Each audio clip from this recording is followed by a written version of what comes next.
My next guest is Kyle Hill. He is a district special education resource lead and founder of the Recharged Family. He's an award winning educator who has worked in special education for 25 years in the state of Delaware. His first 20 years teaching was as a special education teacher in an elementary school, but since he has been working as a district wide resource lead in an attempt to help teachers and paraeducators support all the students within their diverse classrooms. His role involves academic and behavior support, overseeing first year teacher mentor programs, and leading all special education services and curriculum programs for the entire school district. Carl is currently working on multiple projects, of which we'll talk about a few in this recording. This summer, he's partnering with education leaders from across North America, and he'll be providing educators with over 50 workshops before the start of the 23-24 school year. He's also in the process of creating student mentor program where community members come into schools to meet with individual students to make a positive impact. Welcome to the podcast, Kyle. Thank you, Dana. Thank you so much for having me. I really appreciate it.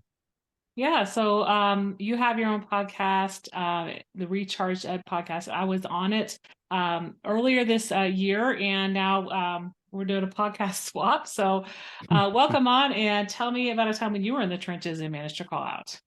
Yeah. So, interesting enough, I spent most of my school year as a student in the trenches Yeah, as far as trying to find my way out. I did not do yeah. well in school for a variety of reasons. So I had some academic challenges, a little bit of behavior challenges. What I know now that I didn't know then, having undiagnosed ADHD did not help me. Mm-hmm. And I always say I was a proud member. I wasn't so proud then, but I am now, of the Crows reading group, meaning like when I was in fourth grade, they had different reading groups, and there was the Blue Jays, and Mm. there was the Orioles and the Cardinals, and they were dynamic readers, and then there was us, the Crows, and we kind of traveled together all the way Yeah. through, even into high school, as a collective group. And I graduated from the Crows, but unfortunately in high school I had some struggles too. Failed a course, almost failed another course, and there just was a lot of things that I didn't really figure out until I got into college. And so Mm-hmm. luckily, when I got to college, I started to figure out there were some things that I could do to help myself, but I didn't Mm-hmm. really, partially on me, I didn't have the motivation many times in high school to Mm-hmm. figure it out. But when I got to college, I really kind of put some pieces together. It would have been helpful for me to figure that out earlier in my Mm-hmm. student career. Transfer Yeah. ahead, the reason why I got into being a special education teacher is obviously I wanted to work with students who had needs, academic and behavioral needs. And I had that job, is any job in education is tiring and hard work. Mm-hmm. There's no doubt about that. But when you're working with students with significant disabilities, many times behaviors come with that. It's really challenging work. I had one year in particular that was just every layer of challenge came during Mm-hmm. one year, and it Mm-hmm. was professional and it was also personal. So my son was diagnosed with type 1 diabetes, and that's a game changer for a family. Mm-hmm. So if you don't know much about type 1 diabetes, he requires insulin in order to, and it's life-saving medicine basically. So there's a lot of stress that goes with that. And we had twins. So Mm-hmm. along with that, we had twins who were not sleeping at night. Now, Mm-hmm. at this point, this year in particular, I'm thinking of, our girls were about 2 years old, but they Yeah. still weren't sleeping at night. So we had layers of stress with our son and helping him manage diabetes as an 8 and 9 year old, and obvious stresses as being parents of twins. And then the layer of, I had one of the most challenging classes that I'd ever had, Mm-hmm. with a lot of behavior issues in the classroom. Really great kids, just kids who had a lot of challenges. Yeah. And working through all of that was super frustrating at times. And I learned a lot about myself. I really Mm-hmm. learned about how much I could push myself to the brink and keep myself going, and then start to get to the point where I say, all right, I got to find a way to breathe here, because life Sure. is just hitting me from every angle. So that was definitely the piece that was the has been the most difficult in my teaching. I say teaching career, but also as a parent as well. It kind of combines together. And there was nothing like specific that I would say, just a magic wand that we Yeah. waved that pulled us out of this. That's not the case at all. But really, it was just having belief that, keep working for the kids at school and making sure that you're trying to help them, keep working and give them the best support you possibly can.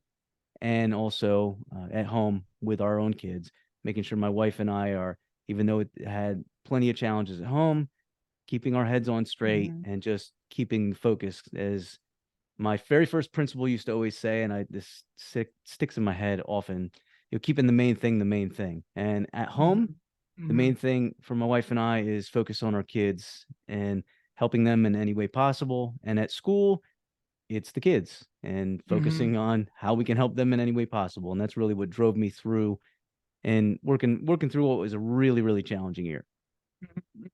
Yeah, and it seems sometimes when it rains, it pours, right? Yep. You have the extra challenging class and you had challenges at home, but those things, those resiliencies, they help us become stronger and work through difficult times that may arise in the future. So I wanted to talk a little bit about your passion for connecting parents and community with schools. I share that passion. A lot of the time, parents feel like it's them against the school, Mm, and they also don't know like how to really connect because school is a lot different from when they went to school. So yep. talk to me a little bit about some programs, the student mentoring program, for example, what you're helping develop and what the goal is for that. Yeah. Yeah. So this is something my wife and I are really passionate about because going through what we have, not only do we have a son with Hmm. type 1, but we also have multiple kids with ADHD, Hmm. anxiety disorder, daughter with a hearing impairment. We now Hmm. sometimes sit on the other side of the table and go through 504 meetings. And so, what Yeah. I traditionally have done is somebody working in special education or working in intervention services is facilitating meetings, is what I used to do before I moved to my current position. Hmm. And so, going through that process was really eye opening. I remember walking out of that first 504 meeting for my son, and I thought I had prepped my wife a little bit about what that meeting Hmm. would look like. We got Sure. in the car and I was feeling pretty good. Like, hey, I think it went pretty well. My wife started crying. And I Hmm. said, "Are you okay?" I thought that was okay. She said, "I knew all the people who were there, but I still have no idea what just happened. All I know Okay. was there was a lot of acronyms tossed around, a lot of educational jargon. We passed Sure. around a piece of paper and we Hmm. signed it, and Sure. it was enough to make her head spin. It was at that moment that I realized, she is somebody that has some knowledge of the education space, and it was still a challenge for her. And so since then, her and I have talked a lot about a lot of different ways that we need to work on connecting the home and the school, the community and school. And there's a lot of different things that we've kind of dove into. And actually, my wife is now we just elected to the school board. So she's trying to Okay. we're trying to do that even on a localized level beyond what we can do with the community to bring into our own Hmm. our own local school district. So one of the things that I learned earlier this year, though, has sent me down a different rabbit hole. So I have, as you said, my job. I have a lot of different things, which is great, especially if someone with ADHD. I'm all over the school district. It's Hmm. not a job for everybody, but for me, it's Yeah. perfect. I can be in a pre-K classroom, and then an hour later, I'm in 11th grade classroom. Enough to make somebody's head spin, but for me, it Yeah. keeps everything fresh, and I love it. Well, in this particular case, I had one school that I was just spending a lot of time on with behavior support. We just had a lot of kids Hmm. at this was an elementary school, just really struggling. The staff, I felt horrible for the staff. I was trying to give them all the best support and ideas, and things just weren't really clicking. I mean, we had some success, but not to the point that was feeling good about how everything was moving. And I kept thinking, like, what can I go to help them? What further, what else can I dig into my bag of tricks? And I Sure. thought back to when I was first became a teacher at first. I was lucky enough to be in a school that was really struggling, but had really, really good people at it. And we turned towards a student mentoring program. Okay. And that's what we've done. That's what we did at this school. And it's also what I helped to get going in a lot of our schools in our district. And so what we would do is bring in community members. We'd recruit community members and come in, and they would spend 20 minutes with a student once a week.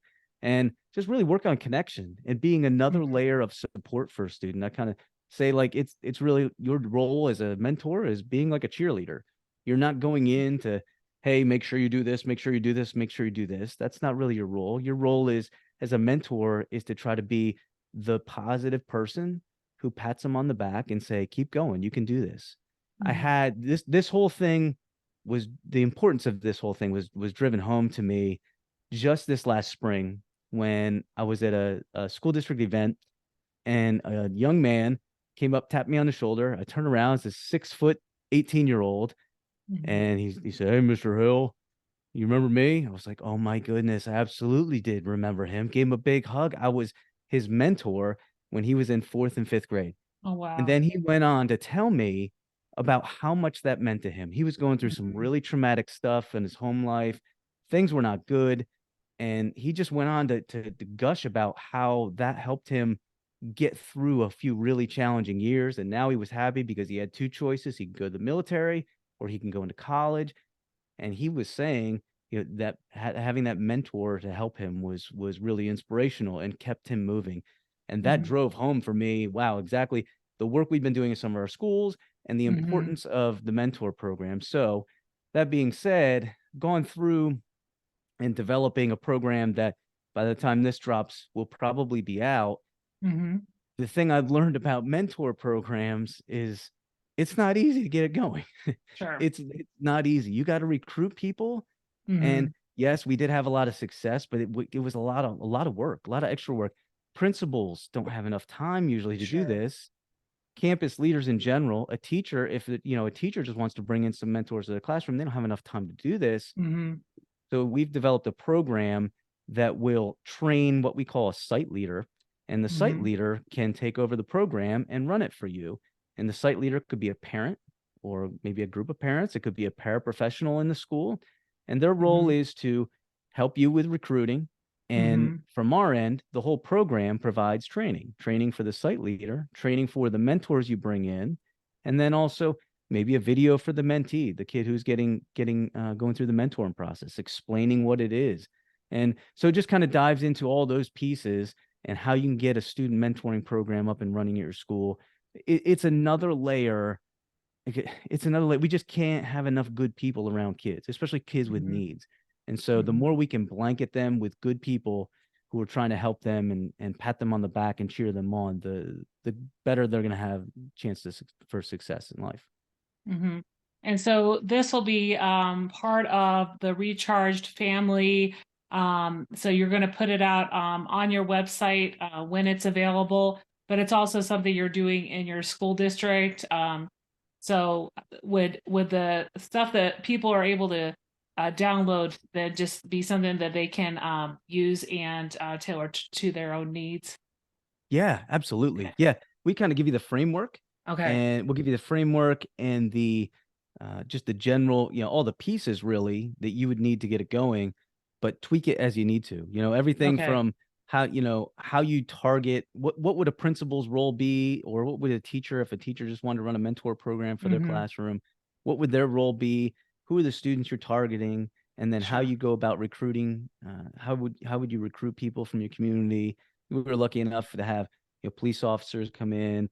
We lean on college students, just people in the community in general. And actually, one of the interesting things was I knew we had some kids with some more behavioral needs, and I was a little worried about bringing random people in from the community in and them trying Hmm. to work with kids with more behavioral needs. So we went down. I went down this list of retired teachers Hmm. and Hmm. retired paras, and I just went one after another. And some of them already had things that were going on, but some of them were like, yeah, I'll do that. I'll do that. And so then Hmm. we were strategic about how we linked them up with certain students. And it worked out to be pretty well. It was interesting. A lot of the people had said, me and the mentors had said, this was their best part of the week, their favorite part of the week. We Nice. linked up some of the people at our district office too. So we had Hmm. directors who were mentoring students, one or two students. And they too said the same thing. Like, this is my favorite part of the week. I get to hang Hmm. out 20 minutes, just work on a connection with a kid and have fun and spend some time with them. And it's just been meaningful stuff. But yeah, it's all part of the Recharged family, our network, which, Hmm. this will be out, like I said, it'll be out by the end of summer. So by the time this drops, it'll already be out.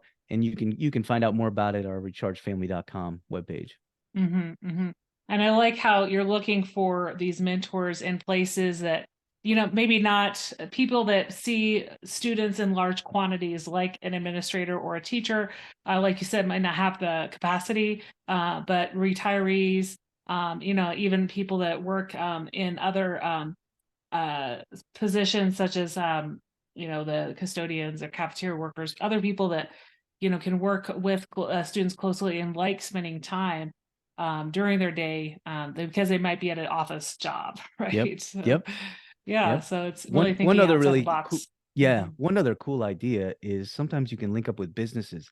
Okay. And so if you link up with a business, they will sometimes arrange it with their employees, say, hey, we'll allow you to use, 1 day a week. You can use your lunch period, go Yeah. over and spend time with a kid. And that's just a creative Hmm. way to bring in many people in one fell swoop. Yeah. And so I was recently saw that you put a call out for educators in the Teach Better Network, and you are compiling now a list of educators who will be providing over 50 workshops for educators that people can access through the Recharged Family website. So, talk to me about your vision for these workshops. Yeah, thanks. I'm really excited about this. Mhm. And this came from for a variety of different reasons. One, I know whether it be in our own school district, but talking with Mhm. educators cross country, it's been a long year. It's really been a long year. And um, looking into to 23, 24, just wanted Mhm. to find a way to help everybody hit the ground running and get rejuvenated. And so we're creating workshops that will be available all year long. So if this is dropping, I don't know, whenever it is during the school year, they'll still be available. And the idea is bringing in really good people that have been fortunate enough, like yourself, to connect with through Mhm. the years and doing some of this work in podcasting and working as content creation, and bringing people in that I think could make a really really meaningful impact, providing all kinds of different areas and different approaches, but just in general bringing things they're passionate about and sharing that Mhm. with Mhm. educators. And it also came, the other thing I'd thought about was not just getting workshops out, but doing it in a meaningful way that wasn't going to Mhm. cost people a lot of money. I shared with you Mhm. before we started recording, I've seen workshops lately in the last couple of weeks. They've just been astronomical in cost. And I really, this is what we're doing to educators. We're Mhm. saying you can take this workshop, but it's going to cost you $500. Sure. I'm not sure that's the best approach, right? So we've strategically tried to figure out ways that we can keep everything you get just down to $10, so that you get everything you need. And then we're bringing in such good people. We're going to share resources. We're fortunate to have some really good businesses who are endorsing this thing and handing Mhm. out freebies, like Braining Camp, for example, is a math online manipulatives board platform that's amazing. And they're going to hand out a free teacher license for a year, something along that lines. Mhm. So there's all kinds of different things you're going to get just for jumping in. But the overall idea is bringing in really good people in education Yeah. and letting them share what they're passionate about, and giving all the educators out there some extra food for thought and some extra Mhm. resources to help them work through the year. Okay. Yeah. And I really love that opportunity for educators to be able to access things like that throughout the year. I participated in other events through my connections, but sometimes that's just a 1 day event, or it might only be out for a month. And if you don't hear about it, then Yep. it's gone. Right. And Yep. so providing these workshops that people can access, I get what you're saying about some of the organizations I'm a member of, and it used to be free for a couple of years, right, around the Yep. pandemic, and now they're charging like roughly 150 or Yeah. 250 or something. And Yeah. these are like 3-hour workshops. And, not all the educators get funding to attend all the workshops that they'd want to attend. Yes, that's So, exactly right. mhm, Unfortunately, and I always think that who's the target of this? Well, it's, yeah, yeah, principals, teachers, but I yeah. know a lot of I do a lot of work with paraprofessionals, and they Hmm. constantly say to me, "Where can I get more professional development? Where can I get?" And so that's been in the back of my head too. Like, paraprofessionals are not making as much money as Hmm. everybody else. So to be fair to them too, this will hopefully be give them another opportunity to get some workshops, some meaningful professional development sessions, and it won't cost Mhm. them an arm and a leg too. Yeah, yeah. Well, I think we've had a great conversation around the work that you're doing to provide students with mentors, putting that on your website, working to gather leaders who provide these workshops, and just a little bit about your background as a student with both academic and behavioral challenges. Out of everything we talked about, what's one thing you'd like listeners to remember?